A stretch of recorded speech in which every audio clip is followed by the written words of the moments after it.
Chers amis, Shabbat Shalom, nous allons étudier la Sidra Shelech Lecha, envoie pour toi. La Sidra Shelech Lecha constitue toujours une énigme et un thème de réflexion pour nos maîtres. Comment est-il possible que 10 explorateurs, princes d'Israël, témoins des miracles de la sortie d'Égypte et du don de la loi, aient pu à ce point manquer de confiance en l'Éternel? Mais rappelons les faits. Les Hébreux sont à la frontière sud d'Eretz Israël. Moshe propose d'envoyer 12 explorateurs, un par tribu, pour examiner les conditions de la conquête du pays. Il ne s'agit pas, dans l'esprit du guide du peuple juif, de vérifier la qualité de la terre promise, mais d'un espionnage en vue d'établir une stratégie de conquête. Quoi de plus naturel? L'Éternel semble réticent, mais entérine néanmoins le choix du prophète de Moshe et lui dit: Shelech Lecha, envoie pour toi. Moi, je n'ai rien demandé, mais si tu le veux, fais-le. Les 12 princes choisis sont des individus de haute stature morale. 2 d'ailleurs sont exceptionnels, Josué et Caleb. Josué et Caleb. Et effectivement, ces 2-là ne vont pas fauter, contrairement aux 10 autres explorateurs. Pendant 40 jours, ils vont explorer la terre d'Israël. Hachem, dans sa mansuétude, leur facilite la tâche. Les habitants cananéens, a priori hostiles, sont occupés aux obsèques de leurs proches frappés mystérieusement de maladie. Les explorateurs rapportent des fruits gigantesques, dont la fameuse grappe de raisin, devenue d'ailleurs aujourd'hui symbole d'une marque de vin israélien bien connue. Ces végétaux exceptionnels, sont utilisés non pas pour faire louange de la terre d'Israël, mais pour dénigrer cette terre. Voici une terre habitée de géants hostiles. Et si les fruits sont d'une telle taille, avec un tel gigantisme, il est évident que les habitants sont à la mesure de ces fruits et qu'ils sont gigantesques et que par conséquent on ne pourra pas les vaincre. Malgré les protestations de Yoshua et Caleb, le peuple suit passivement ces médisants et pleure pour cette défaite, pourtant qui n'est pas arrivée, pour cet échec. Il perd toute confiance en Hachem et en Moshe. Cette nuit-là est la nuit du 9 Av. Dieu dit: ils ont pleuré pour rien dans cette nuit du 9 Av, alors que tout était ouvert devant eux, que j'aurais pu les aider à prendre la terre d'Israël. C'est dans cette même nuit du 9 Av, des siècles plus tard, que des malheurs s'abattront sur Israël. Le premier temple sera détruit le 9 Av, et le deuxième temple de Jérusalem sera également détruit le 9 Av.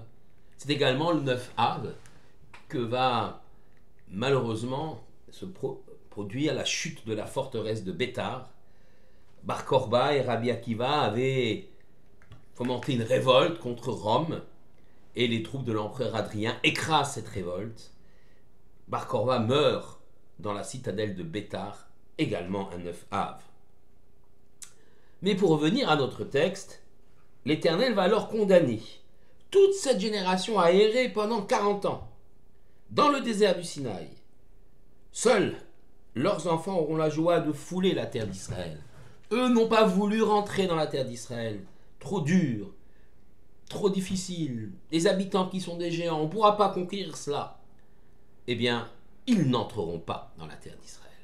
Seuls leurs enfants qui n'ont pas fauté entreront dans cette terre d'Israël.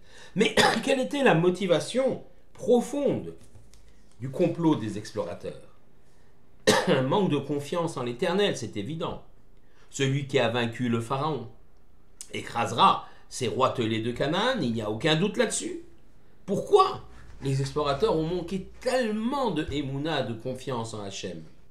Alors c'est peut-être une part de l'explication, mais il faut aller la chercher un peu plus loin. Peut-être est-ce là aussi un intérêt personnel. Les explorateurs ont compris que l'entrée en Israël allait certainement bouleverser l'ordre social. leur position de dirigeants risquait d'être remise en question par l'émergence d'un nouveau leadership, plus adapté à une société devenue sédentaire et dont l'identité passe par un lien fort avec la terre d'Israël. Certains de ces anciens, de ces explorateurs, ont alors eu du mal à devoir passer la main dans le futur, alors que manifestement ils n'étaient plus compétents. Donc cette idée de garder le pouvoir en restant dans le désert, finalement on gardera le pouvoir. Enfin, l'idée principale qui domine ici est la volonté de ne pas changer le style de vie. Dans le désert, le peuple juif est un peuple assisté, nourri par la manne céleste, protégé par les nuées de gloire. Il ne se préoccupe ni de sa subsistance, ni de sa défense. Le peuple juif peut se consacrer alors à, pourquoi pas, l'étude de la Torah, à une spiritualité maximum. Une spiritualité, certes, peut-être grandiose, mais qui ne s'embarrasse pas de matérialité.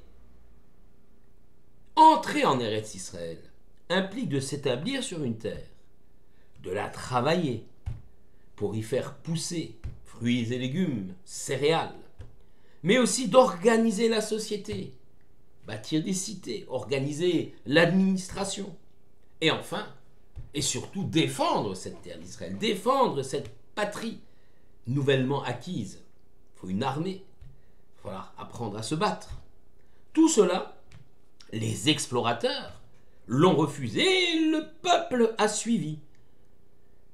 Paniqué ce peuple par la perspective de devoir enfin grandir et devenir autonome sur cette terre d'Israël, bénie par l'Éternel, mais dans laquelle il va falloir prouver un certain nombre de choses.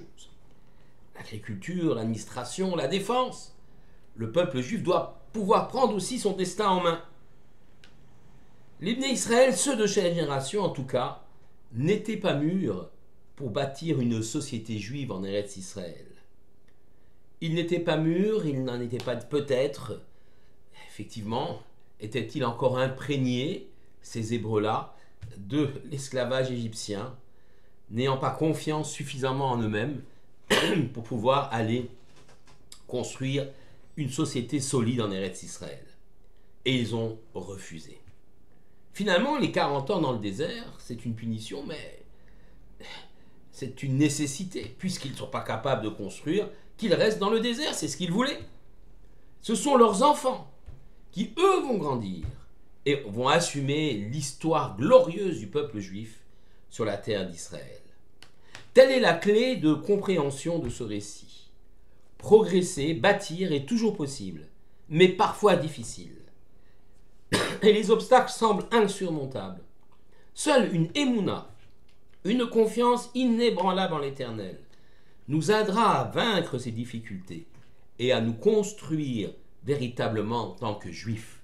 Seule une émouna forte en Hachem et également une confiance en la bravoure des soldats de Tsahal et des pilotes nous permettra de vaincre nos ennemis les plus implacables et d'aller vers la victoire, vers la paix. Shabbat Shalom à tous et Am Israël Chai.